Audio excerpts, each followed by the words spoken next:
السلام علیکم۔ آج پیر ہے اگست کی 28 تاریخ۔ پاکستان میں اس وقت شام کے 7، بھارت میں 7:30، اور یہاں ہمارے اسٹوڈیوز کی گھڑیوں میں صبح کے 10 بج رہے ہیں۔ وائس آف امریکہ واشنگٹن کی اردو سروس سے میں ہوں خالد حمید، خبروں کے ایک بلٹن کے ساتھ۔ پاکستان کے مختلف شہروں میں مہنگی بجلی اور زائد بلوں کے خلاف احتجاجی مظاہروں کا سلسلہ جاری ہے۔ کراچی، اسلام آباد، لاہور، ملتان، رحیم یار خان، کوئٹہ، پشاور، حیدرآباد سمیت ملک کے بیشتر چھوٹے بڑے شہروں میں بجلی کے بلوں کے خلاف احتجاجی مظاہرے کیے گئے۔ احتجاج کے دوران مختلف شہروں میں بجلی سپلائی کرنے والی کمپنیوں کے اہلکاروں پر تشدد کے واقعات بھی سامنے آئے ہیں۔ پشاور کے علاقے بڈا بیر میں سینکڑوں لوگوں نے کوہاٹ روڈ کو کئی گھنٹوں تک آمد رفت کے لیے بلاک کر دیا، جبکہ گلبہار کے سینکڑوں افراد نے جی ٹی روڈ پر مظاہرہ کیا۔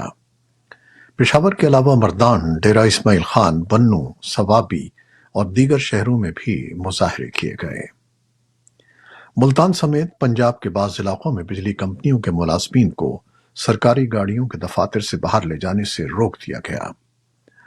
احتجاج کے پیش نظر بجلی فراہم کرنے والی کمپنیوں نے نگراں صوبائی حکومتوں سے سیکیورٹی فراہم کرنے کی درخواست کی ہے۔ ادھر پاکستان کے نگراں وزیر اعظم انوار الحق کاکڑ نے بجلی کے متعلقہ اداروں کو آئندہ 2 روز میں بجلی کے زائد بلوں میں کمی کے لیے رپورٹ پیش کرنے کی ہدایت کی ہے۔ Pakistan Tehreek Insaf P T I کے چیئرمین اور سابق وزیر اعظم عمران خان کے خلاف توشہ خانہ کیس میں سزا معطل کرنے کی درخواست پر اسلام آباد نے فیصلہ محفوظ کر لیا ہے۔ ممکنہ طور پر فیصلہ منگل کی صبح سنایا جائے گا۔ چیف جسٹس عامر فاروق اور جسٹس طارق محمود جہانگیری پر مشتمل بینچ نے پیر کو کیس کی سماعت کی۔ عمران خان کے وکیل لطیف کھوسا اور الیکشن کمیشن کے وکیل امجد پرویز ایڈوکیٹ عدالت میں پیش ہوئے۔ عمران خان نے توشہ خانہ کیس میں ٹرائل کورٹ کے فیصلے کے خلاف اسلام آباد ہائی کورٹ میں سزا معطلی کی درخواست دائر کر رکھی ہے۔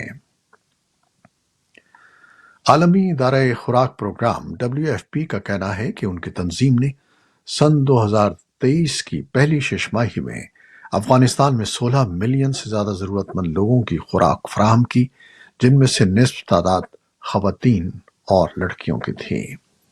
ان کا کہنا تھا کہ یہ ہمارے ساتھی مددگاروں کی فراختلانہ امداد کی بدولت ممکن ہوا۔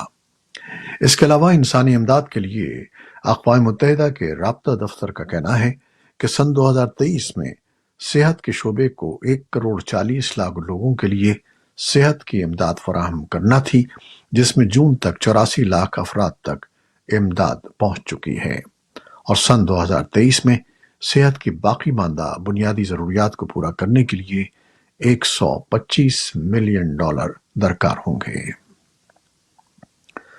اقوام متحدہ نے کہا ہے کہ افغانستان میں داعش کی بڑھتی ہوئی صلاحیت خطے اور دنیا کے لیے خطرہ ہے۔ داعش سے متعلق تازہ رپورٹ میں کہا گیا ہے کہ افغانستان میں ہتھیار اور گولہ بارود دہشت گردوں کے ہاتھ لگنے کا خدشہ حقیقت بن چکا ہے، جس کے باعث وہاں صورتحال پیچیدہ ہوتی جا رہی ہے۔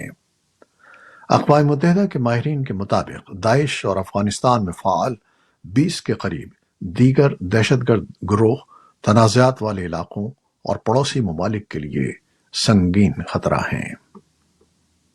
داعش خراسان نے حال ہی میں پاکستان کے افغان سرحد کے قریب صوبے خیبر پختونخوا کے علاقے باجوڑ پر حملے کی ذمہ داری قبول کی تھی۔ امریکہ کی وزیر تجارت جینا ریمونڈو نے بیجنگ میں اپنے چینی ہم منصب وانگ وینتاؤ سے ملاقات کی ہے۔ پیر کو ملاقات کے دوران ریمونڈو نے کہا کہ امریکہ اور چین کے درمیان تجارت کا حجم $700 ارب ہے، اور ہمارے دو طرفہ تجارتی تعلقات انتہائی اہمیت کے حامل ہیں۔ امریکی وزیر تجارت کے دورہ بیجنگ کو جو بائیڈن حکومت کی جانب سے چین کے ساتھ سرد مہری کے شکار تعلقات کو بہتر بنانے کے لیے اہم قدم قرار دیا جا رہا ہے۔ آسٹریلیا کے شمالی علاقے میں امریکی فوج کا طیارہ گرنے اور اس میں 3 فوجیوں کی ہلاکت کی تحقیقات کی جا رہی ہے۔ امریکی فوج کا طیارہ اتوار کی صبح آسٹریلیا کے علاقے ڈارون میں گھنے جنگل میں گر کر تباہ ہو گیا تھا۔ طیارے میں سوار امریکی میرینز فوجی مشقوں میں حصہ لے رہے تھے۔ حکام کے مطابق حادثے کے بعد مشقیں ملتوی کر دی گئی ہیں۔ حادثے میں 8 امریکی فوجی زخمی بھی ہوئے ہیں جو آسٹریلیا میں ہی زیر علاج ہیں۔ امریکی وزیر دفاع جنرل لائٹ آسٹن نے حادثے پر فوجیوں کے اہل خانہ سے ہمدردی کا اظہار کیا ہے۔ یوکرین کی فوج نے بتایا ہے کہ روسی میزائل حملے پیر کی پوری رات جاری رہے، جبکہ روس نے کہا کہ یوکرین نے روسی علاقے کو نشانہ بنانے کے لیے کئی ڈرونز استعمال کیے ہیں۔ یوکرین کے فوجی جنرل اسٹاف نے کہا ہے کہ فضائی دفاع نے 2 روسی کروز میزائل اور 2 گائیڈڈ میزائل تباہ کر دیے، لیکن پولٹاوا کے علاقے میں ایک شہری صنعتی تنصیب کو نشانہ بنایا گیا۔ یوکرین کے صدارتی چیف آف اسٹاف اینڈری یارماک نے ٹیلی گرام پر کہا کہ پولٹاوا حملے میں سبزیوں کے تیل کے پلانٹ میں 2 افراد ہلاک ہو گئے۔ علاقائی گورنر دمیترو لونن نے کہا کہ دیگر 2 افراد کو معمولی زخموں کے ساتھ ہسپتال لے جایا گیا ہے۔ یوکرین کے نائب وزیر دفاع ہینا ملیار نے پیر کو کہا کہ یوکرینی فوجیوں نے روبٹائن قصبے کو آزاد کرا لیا ہے۔ یہ علاقہ زاپورشیا کے علاقے میں لڑائی کا اہم مرکز تھا۔ روس کی وزارت دفاع نے پیر کو کہا کہ اس نے ماسکو کے جنوب مشرق میں لیوبرٹسی کے علاقے میں یوکرین کا ایک ڈرون مار گرایا۔ روس نے یوکرین کی سرحد سے متصل برانسک کے علاقے میں 2 یوکرینی ڈرونز کو تباہ کرنے کی بھی اطلاع دی ہے۔ روس نے ایک شخص کو یوکرین تنازع سے متعلق امریکی سفارتکاروں کو حساس معلومات فراہم کرنے کے الزام میں گرفتار کر لیا ہے۔ روس کی مرکزی سیکیورٹی سروس نے اپنے بیان میں کہا ہے کہ گرفتار کیا گیا شخص رابرٹ شونورو روسی شہری ہے اور روس میں امریکی قونصلیٹ کا ملازم تھا۔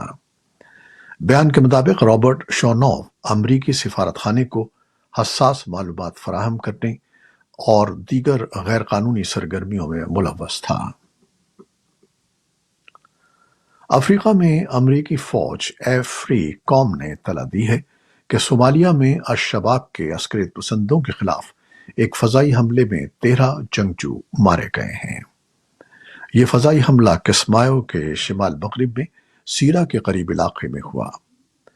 ایفری کام نے کہا کہ ہفتے کو یہ فضائی حملہ صومالی افواج کی مدد کرتے ہوئے کیا گیا جو الشباب کے جنگجوؤں کے ساتھ نبرد آزما تھیں۔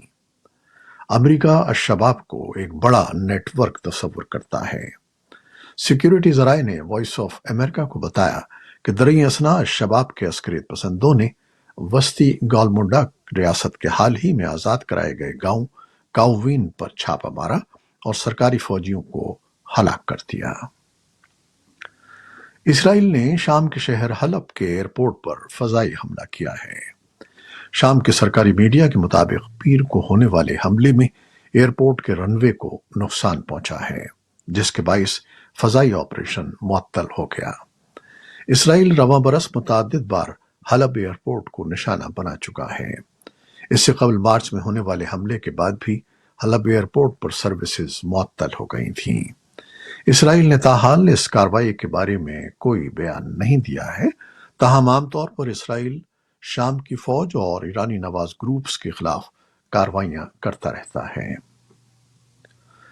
فرانس کے وزیر تعلیم نے اتوار کے روز کہا کہ سرکاری اسکولوں میں مسلمان بچوں کے عبایا پہننے پر پابندی عائد کر دی جائے گی۔ فرانس بڑھتی ہوئی مسلم اقلیت سے نمٹنے کے لیے رہنما اصول متعین کرنے کے لیے جدوجہد کر رہا ہے۔ سن 2004 میں اس نے اسکولوں میں سر پر اسکارف پر پابندی لگا دی تھی اور سن 2010 میں عوامی مقامات پر پورے چہرے کو ڈھانپنے پر پابندی کی منظوری دی تھی، جو اس کی 50 لاکھ کی مسلم کمیونٹی میں سے بیشتر کی ناراضگی کا باعث بنی۔